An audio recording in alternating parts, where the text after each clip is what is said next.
దగ్గు ఈ one of the common symptoms అండి. ఈ దగ్గుతో పేషెంట్స్ పల్మనాలజిస్ట్‌కి అప్రోచ్ అవుతారు. అంటే initially over the counters medicine తీసుకుంటారు, దగ్గు తగ్గలేదు, ఆర్ దగ్గు వల్ల వేరే కాంప్లికేషన్స్‌తో ప్రెజెంట్ పల్మనాలజీ ఓపీకి విజిట్ చేస్తారండి. దగ్గు ఏంది? ఇది ప్రొటెక్టివ్ మెకానిజం అండి. ఈ ఫిజియలాజికల్ ప్రొటెక్టివ్ మెకానిజం. ఎయిర్‌వే లోపల ఏమైనా ఫారెన్ బాడీస్ ఉన్నా, ఆర్ ఏమైనా డస్ట్ పార్టికల్స్ ఉన్నా, ఆర్ ఫ్లెమ్ అక్యుములేషన్ ఉన్నా దాన్ని క్లియర్ చేయడానికి ఫోర్స్ఫుల్ ఎక్స్పిరేషన్. సో దీన్నే దగ్గు అంటారు. సో కొన్నిసార్లు ఇది పెథలాజికల్ ఉండొచ్చు, అంటే కొన్ని డిసీజెస్ వల్ల ఉండొచ్చు. దానికి చాలా కారణాలు ఉన్నాయండి.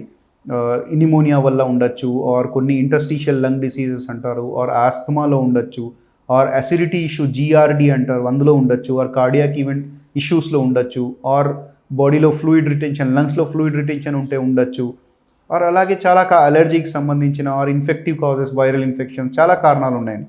సో ఈ దగ్గు వచ్చినప్పుడు పేషెంట్ చాలామంది కాంప్లికేషన్స్, అంటే ఈవెన్ రిఫ్రాక్చర్స్తో వస్తారు, ఆర్ అబ్డామినల్ మజిల్లో క్లాట్ ఫామ్ అవ్వడం, అబ్డామినల్ హెమటోమా అంటారు, దాంతో రావడం, ఆర్ ఈవెన్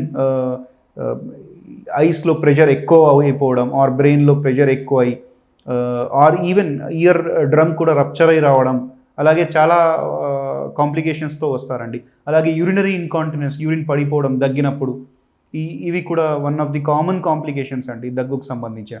సో అలాగే ఈ దగ్గు వల్ల హెడేక్తో, ఇది చాలా కామనెస్ట్ సిమ్టమ్ అని చెప్పుకోవచ్చు.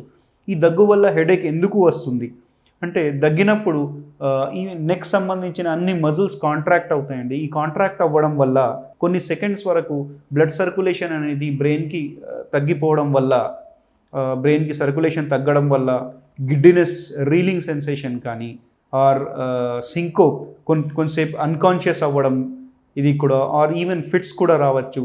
ఆర్ చాలామంది జస్ట్ సింపుల్ ఈ కాంట్రాక్ట్ అవ్వడం వల్ల సర్క్యులేషన్ తగ్గి హెడేక్తో రావడం, ఆర్ ఈవెన్ ఐస్లో ప్రెషర్ ఎక్కువై, ఇంట్రాక్యులర్ ప్రెషర్ ఎక్కువై దానివల్ల కూడా హెడేక్తో రావడం అనేది అవుతుందండి.